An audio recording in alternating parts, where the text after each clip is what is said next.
finally actually have some Spellbook seeing play out here. Make sure you guys smash the living crap out of that subscribe button so you guys don't miss out on more awesome content. The early part of the format is still unfolding here, and the regional breakdown here is absolutely beautiful. You have so many decks present in this event's top 8 that it's actually crazy. Now, winning the event was actually by Steel Runic. I'm not all that surprised. Branded Regained is a amazing card out here, and this deck is able to take huge advantage of this, sift through all of the craziness that, you know, this little package offers, that it's actually nuts. We also had Vanquish Soul smashing on into the top cut of this event too, which is really good to see. Vanquish Soul has actually had a surprising amount of attendance, you know, in conversion rate, doing very well. We also had Rescue Ace. I'm not all that surprised. I mean, this deck is particularly, in my opinion, the big heavy hitter of the current meta. And then we had a Flaunderies. Hanko Chow out here, still dominating force out here with Flaunderies. You know, still proving that this deck is able to do all of this craziness that you want to see in the meta. We also had Stand Up Centurion, aka the King Calamity Turbo. Yes, making sure that your opponent cannot is our favorite part of this channel. Actually, kind of hilarious to see that that's doing good. We also had Sprite. Yup, you thought that Sprite had faded off into the distance somewhere. No.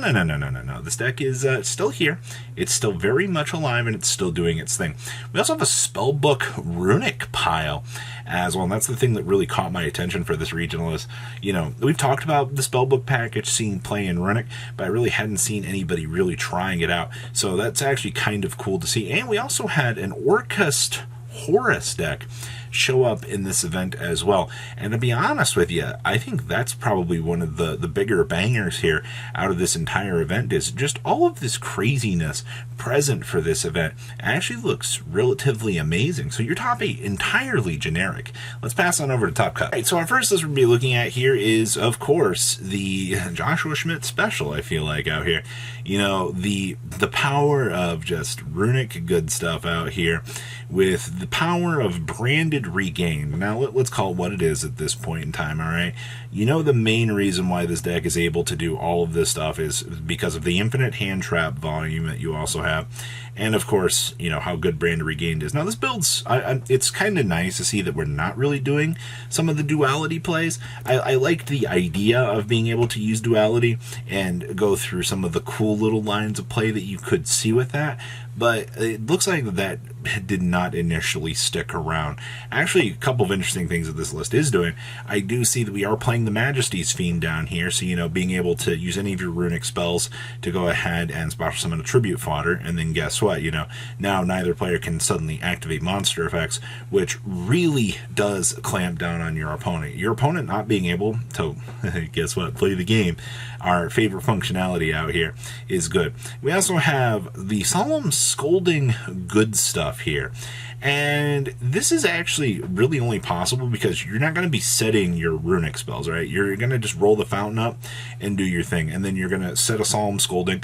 Now the Scolding will be able to literally, yeah, it's 3,000 life points, but it doesn't matter because you're literally going to have a multitude of negation waves because of this card. All right, you're going to be focusing strongly on this to assist you in taking care of a lot of the more troublesome things that are going to be spinning your way with this. I know Solemn Judgment at least says half, but this is one of those cases of, you know, monster would be summoned, or you want to have the monster effect coverage just a little bit. So that's why you're actually kind of aiming towards this than really anything else. So very, very interesting to see what we're doing with this. Next up here, we have our Flaunderies list, aka the Hanko Chow Turbo. And I'm not going to lie, Hanko has been very, very good with coming up with a lot of these absurdly good ideas that you can mess around in these lists. Also, you know, the haha funnies that you can toss into your extra deck and just have success with. I also see that now the Maximus is seeing a little bit more play. We actually, we at least have a Nova in here, I guess. All right, well, what else do we have going on here? We're actually seeing the double Dreaming Town in here. I feel like I have not seen a lot of people try this out, but this does work out relatively interesting. Also, this build is not main decking the one of Harpy's Featherstorm that we have really been kind of expecting to see out here. Most of these builds are like, oh, hey, you need to main deck one Featherstorm, all right? Like, it's crazy, trust me. And, you roll on back here. Take a second just to kind of appreciate the fact that, we board this in if we need it. But instead, Hanko chose a more steady approach to this, where, you bring in, you already have the Evenlies in the main deck, so you use these to snowball your opponent straight out of the game. Yes, let's not underestimate how good, evenly matched can actually be for trying to equalize the game in your favor so that you can at least attempt to set things up. Like, it is what it is, I feel like, at this point in time. Honestly, outside of that, I think basically the way that this deck plays, it's not changed much at all. I think most of your combo gas is pretty self-explanatory, and that's actually fine. You're not going to try to mess around with ratios too much in here.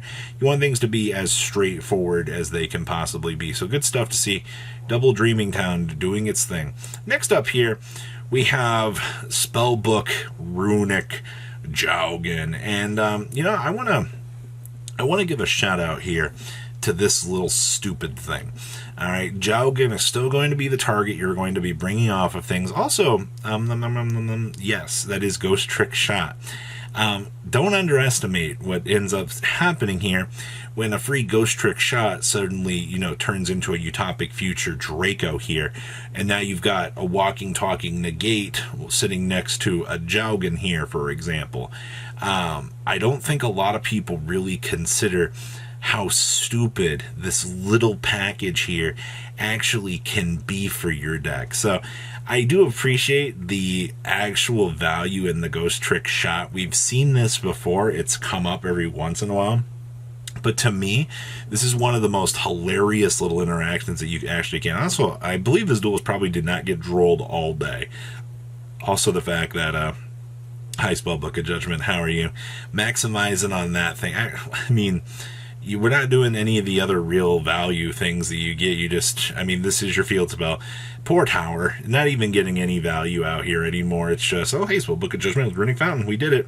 And then we have the absolute bait along the way. And I see that we're playing a Gendo, the Eccentric Monk. Face-up attack which is monsters on the field cannot activate their effects. Ah, yes. This defense position card cannot be targeted or destroyed by card effects.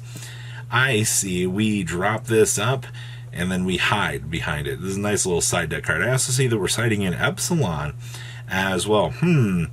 This is quite the interesting little package of things that we've got going for us here. Interesting. But outside of that, interesting. The Spellbook good stuff still going to be a very good support line here to help you out. All right. Next up here, we have our not branded, we have our Orcust with the Horus package, with the Bysteel good stuff. Okay, so here's your takeaway with this. This little Bysteel package here is meant to put some extra big bodies on the field, typically to try to link climb with, which, hey, we have the Dissipator. We also have double Dingrease along the way for our combo lines. That's all pretty self-explanatory. Also, this duelist gets it. They're playing the one orchestrated return. I do not like multiple orchestrated returns. I've had people talk about, maybe you need to play multiples of these. Honestly, it just ends up feeling like more of a dead brick than anything else. And you also do see that we do have the branded regained double in here as well. This has been pretty strong. In case your opponent does end up outing one, you do have the immediate follow-up with the second one here. And we are playing the Brass Bombard. That is also good to see. It still acts as a free tuner monster if you really need it to, but most people aren't really using it for that. Also, Babel plus Longrisu has turned into being a very, very annoying little annoyance along the way for this deck. But outside of that, this entire regional feels like an absolute crazy thing to see. You know, all of this excitement out here, all of this interesting stuff actually coming together. And I actually like seeing that. I think it's a good indicator of, you know, just how diverse a format actually can be. And that's honestly a good thing. So what do you guys think about this breakdown? Please leave a comment down below, tell me what you guys think, and I'll see your beautiful faces back here later in the day, guys. Peace.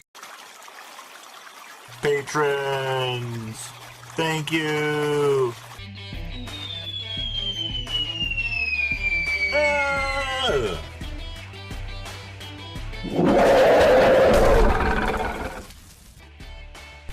Thank you so much for watching. Check out these other videos.